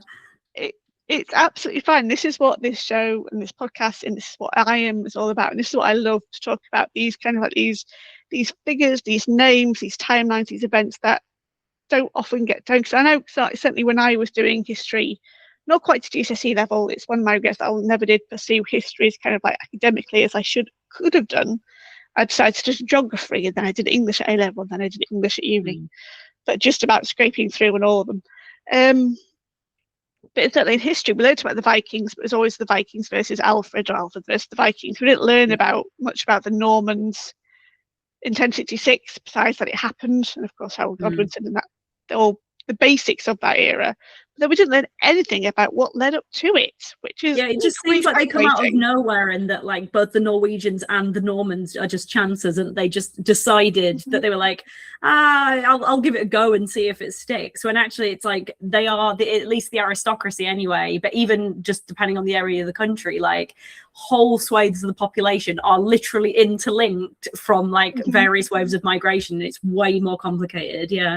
Which I think it's a shame. I think kids, I mean, I don't know about you, but I did GCSE history, and we had to do like all of, we're talking like when we did World War One, we're talking like 100 years worth of pan-European history and all the politics that went into it of why World War One happened. And I'm like, could we not have done that for the Viking Age? Like, or for the Norman Conquest? Or I didn't even know until I was already an adult that the Normans had even taken Ireland, let alone like Sicily or other places that they went to. I didn't know anything about any of it. So like you said, every day's a school day. It's really fun to dig into.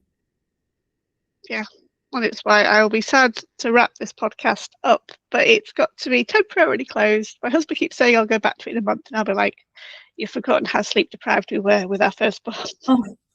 I think I need to do it when I'm compos mentis. I'm not kind of like half awake or half asleep, as the case will probably be.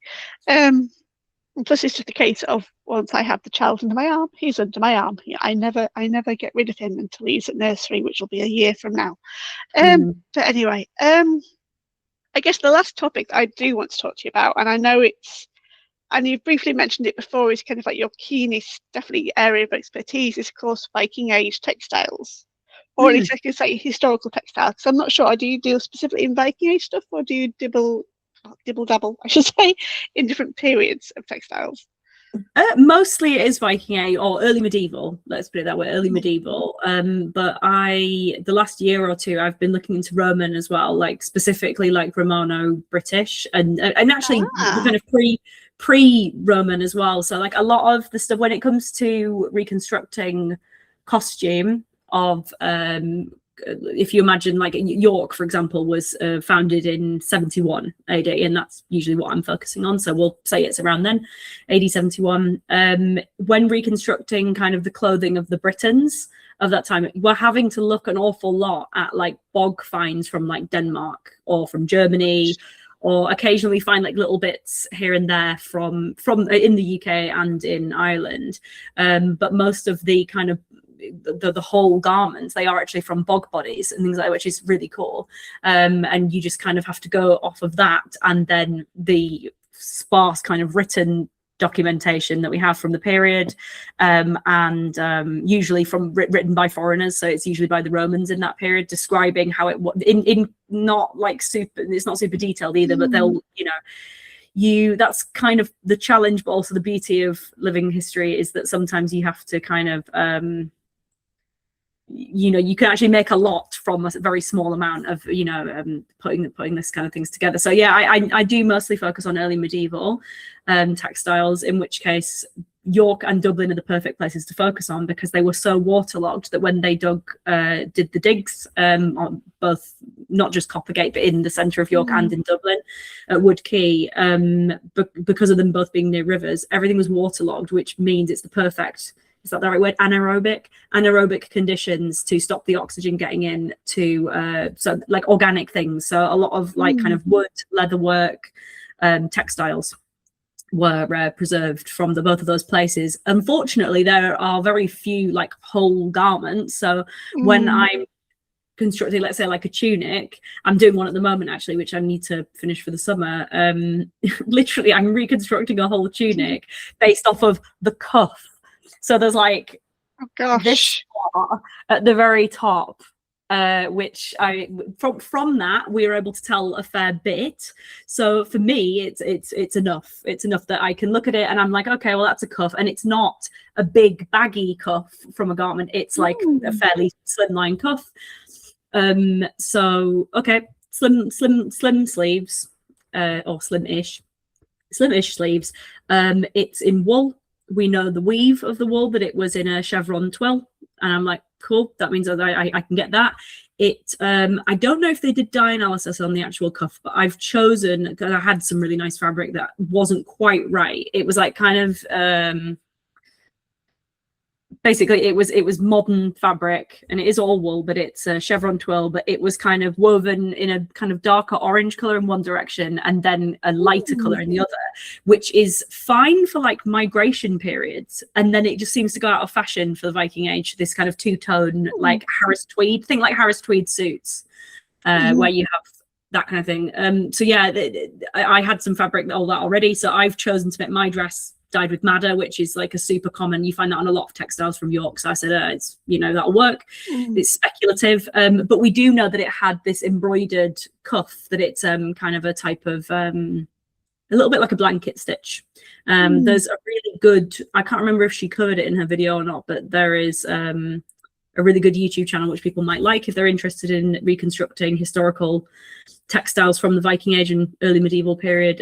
Weird Kindred, I can send you the link for it. But Lindsay is, and she makes a lot of videos talking about how to do these stitches, how to make your own tunics and things. But yeah, literally it's from just a couple of streets away, actually, like not 15 minutes walk away from here, I guess. Yeah, it's literally just a cuff. But obviously I'm trying to make a whole dress, so I know what the fabric should look like, I know what the cuffs look like and what kind of size they are. They have this embroidery. I've chosen to fill in the gap with the dye, but I have extrapolated a common dye that's being used on other textiles in that block, in that city block. And when it comes to the actual silhouette, I'm having to look at artwork of the time and a handful of like actual extant tunics, which are in fairly better nick because we haven't got any tunics from York. We've just got caps, the one sock. Yep, the one nail binding sock. I remember because I've got a little bit of red around the top bit, hasn't it? Yes. Yeah. Which I've And heard the frying pan with all its holes in it. Oh, I love the frying pan with the holes in.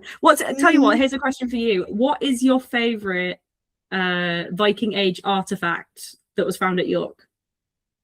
Oh my goodness. Wow. Let me think hard. Even though I've been there countless times, it's all a blur when you've been there that many times. You can say the poop. We're among friends. You can say the poop. Oh, no. I'm going to say it's a tie between the frying pan and the sock, simply because I like how often that frying pan has been repaired. And I have a secret crush on Flynn Rider, and him and frying pans just, yeah. I've got to get me one of these. But also just the sock, just because it's so remarkably well preserved, even though I think it has got a little bit on the front missing, I think. I could be wrong. It has a patch. But it's just the one sock. Yeah, and it just kind of think like, oh my gosh, I still lose one sock in the washing machine every week, no matter how tightly I bind them together. It just disappears into the ether of the washing. And I'm like, the Vikings had the same problem. Although I presume this one just got lost down a very muddy street. Because I'm not sure if it was found in a cesspit or just under kind of like all the layers of mud and stuff. And I mean, of course, I would have to say a close runner. Well, there's a tie. There's a three-way tie, the sock, the frying pan, and of course the Coppergate helmet.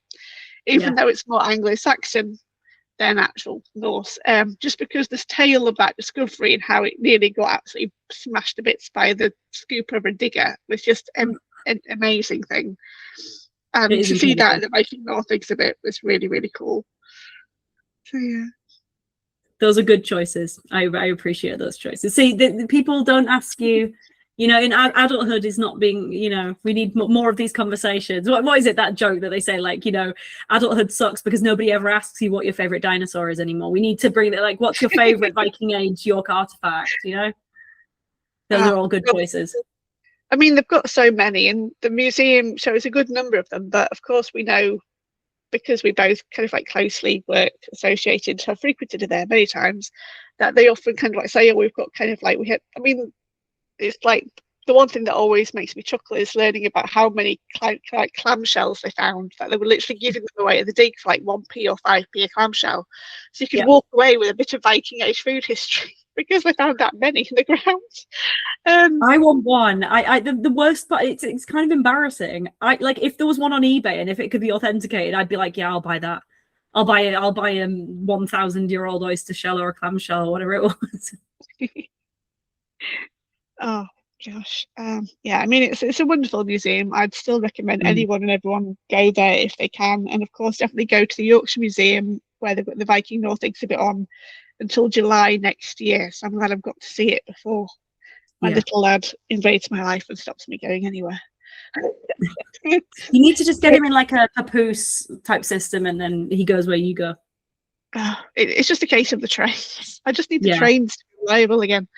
But between the railway upgrade that they're doing in Huddersfield and then the railway station upgrade that they're doing, it's kind of like you'll be lucky if any day of the week they're actually running to the timetable that they say they are. But enough of that.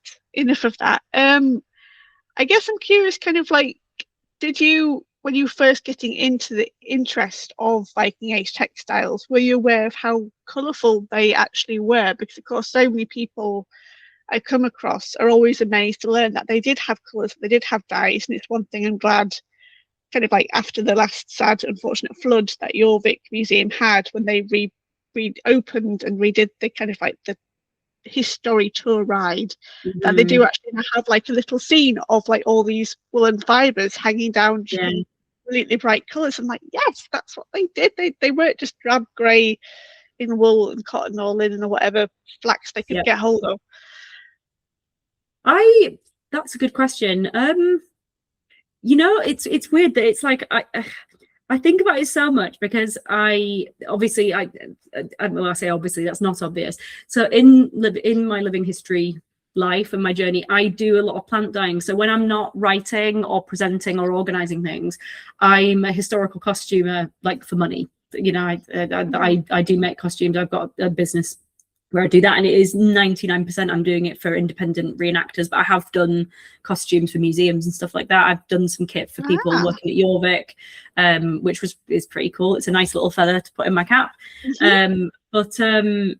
Yeah, because I'm so like, I can't see the forest for the tree, I can't see the forest for the dye plants, that I'm trying to think back. I mean, when I first got into reenactment, I found it very helpful that because I joined the Vikings UK, I joined a group with it. Well, I founded my group within the Vikings UK. So Valhall is still a part of the Vikings UK Reenactment Society.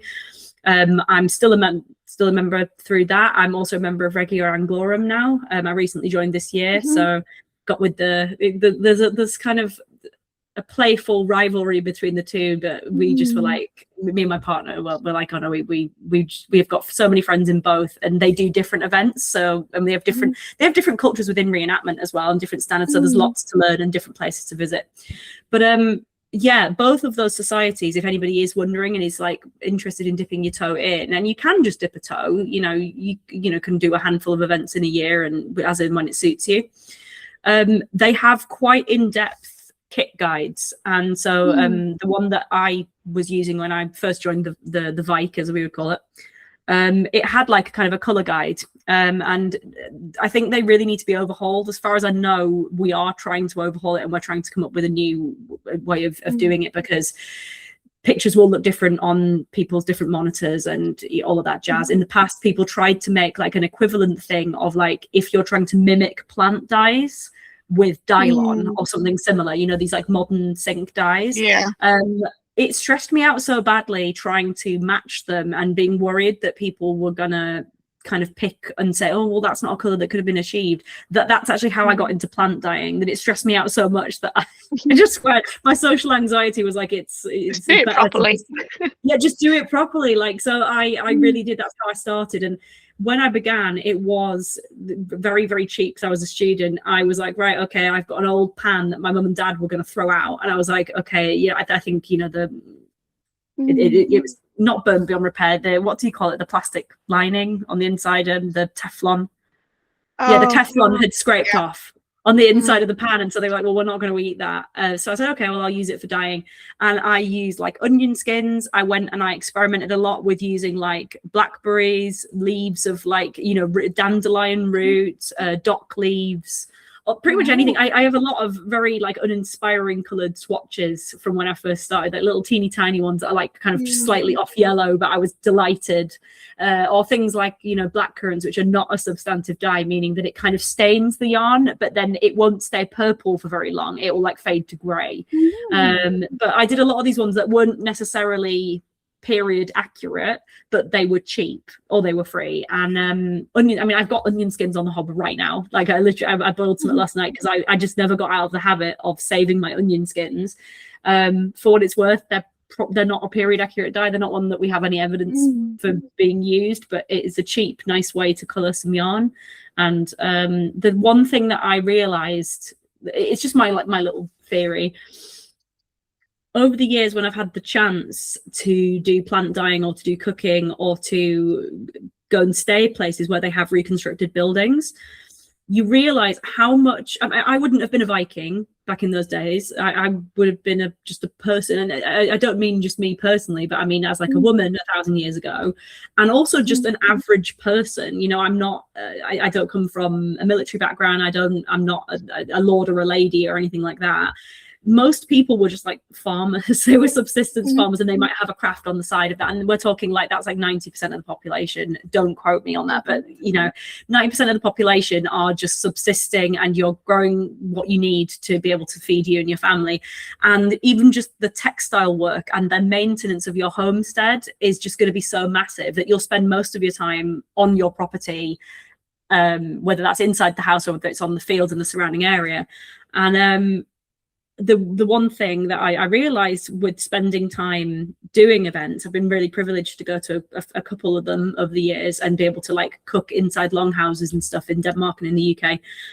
And you realize that you're like, wow, first of all, my circadian rhythm gets fixed quite quickly with not looking at my phone and being reliant on like the only light that I have is like the light of the fire. And if there are lamps like you have in your hallowed hall behind you, that you might have some lamps, oil lamps on the tables and in brackets on the wall, or you've got the sun outside and they are quite dark indoors. And you start to realize the world around you is really gorgeous, but you know, if you look into your garden, or even if you go into a field or something, the sky is blue and grey and all those shades, and most things around you are some shade of like green, brown, grey, like, and those are gorgeous. They are absolutely gorgeous.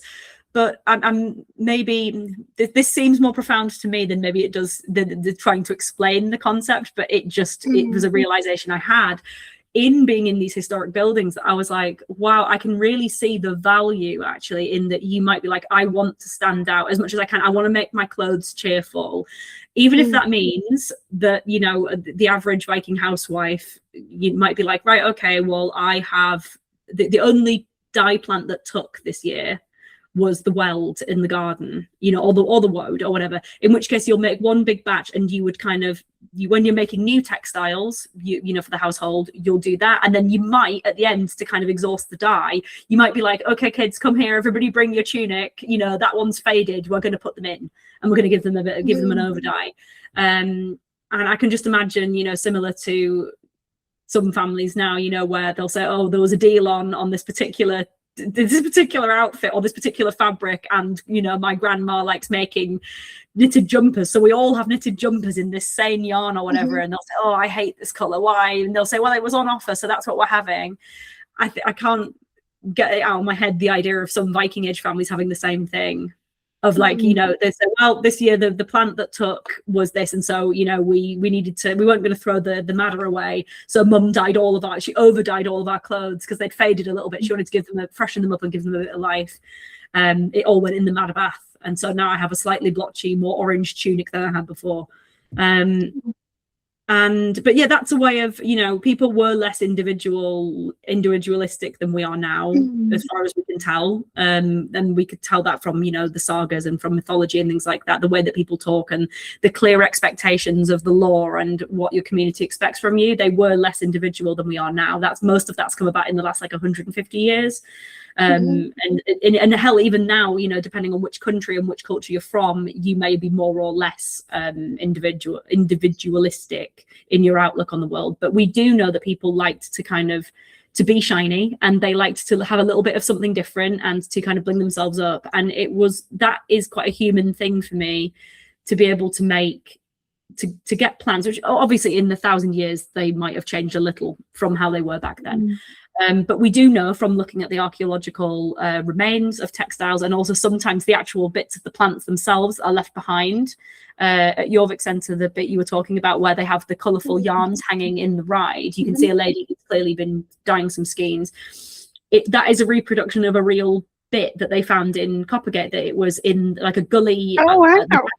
Yeah, it's in the street. I can't remember if it's in the back of somebody's yard or if it's like in front. Yeah, it looks like it's at the back, because I think you see it before you see the butcher's remains and the red kite and the rat. That's right, yes. And they've reproduced that when they were doing the digs at Coppergate, they found an area where somebody had clearly emptied a dye pan of madder. So there's madder root and the soil was still stained red. Even after 1,000 years, the soil was still stained red, which I can relate to because I just had a madder bath, a 30-litre madder bath, and we had to siphon it because it's so heavy. I can't lift it when it's for my weak little arms. I siphoned out all of the sludge. But yeah, there's something very human, and like 1,000 years removed, it makes me feel quite special to be able to wear something that I've sewn. Maybe I didn't raise the sheep, and maybe I didn't spin the yarn, but the colour looks like it would have been a colour that they would recognise. And it's come from the same plants that they would have been growing, and we know that they were importing. And that's something quite cool and tangible a connection that I can have with people from 1,000 years ago. So yeah, I didn't always know. I didn't always know, but it's something that I'm passionate about now. I can clearly see, and it is quite remarkable when you think about it like that, because of course with Vikings, as I said, Vikings TV series, Vikings Valhalla, even in like the Assassin's Creed game, Valhalla could come up a lot. It's like a very good word to have, I think, if you want to catch anyone's eye about Vikings. Certainly we never think about how they made all these clothes that we see them depicted in, and kind of like not just, as you say, with the dyeing and kind of like sourcing the kind of the roots and the weeds and the flowers or the berries or whatever kind of like they use, but kind of like also the time it takes to get the wool off the sheep and turn it into yarn and turn that yarn into fabrics. Of course, I'm always blown away whenever I read about kind of like how much wool it takes to make a single sail, or how many sheep it was required to get the wool to make a single sail or a single ship. And yet we know kind of like if not Harold Hardrada said, the Eric Bloodaxe came over with at least 100 ships, so there's 100 sails. So like there was an army of women out there somewhere across the North Atlantic. North Atlantic, no, wrong way, the North Sea, going west and going east, or east and west. Oh, my brain. But yeah, just like how long it must have taken to make those sails, and whether those sails themselves were indeed patterned or dyed or coloured in some way, just to signify that this was part of this fleet and not all have the same sail but slightly different ships. Because of course, no one made the ships quite like the Vikings did. But it's all these kind of like day-to-day kind of like almost so every day we don't think about them. Like we don't think about their clothes. We admire their jewelry, the wonderful beads and the brooches. As you know, you're getting some lovely set yourself. And how often they're sometimes made from things stolen from the Anglo-Saxons in some cases. Great recycling. The Vikings were great at recycling things. It's upcycling. Upcycling. That's the word. Upcycling. So yeah, there's just so much to them as a subject, and I am really delighted that we have been speaking so much for so long about so much of these things, because this is me happy. This is a happy Becky right now, and I have really enjoyed talking to you, Leah, and I wish you luck with the ethics event happening at Stamford Bridge in September. Please do go follow For Which Project on Instagram so you get the latest when those tickets come out, and of course for when the Normani to the Vikings Valhalla assembly kicks off at Jorvik in February 2027, all being well. And of course just follow Leah, because she just put some awesome cool historic stuff up anyway. So thank you so much. So yeah. Gosh, thank you. I really appreciate your time and your energy and your enthusiasm. It matches my own, and I feel we could talk all evening if we didn't have beds to get to. Likewise, it's always a pleasure to chat to you, and good luck with the little Viking. Goodness me. Yeah.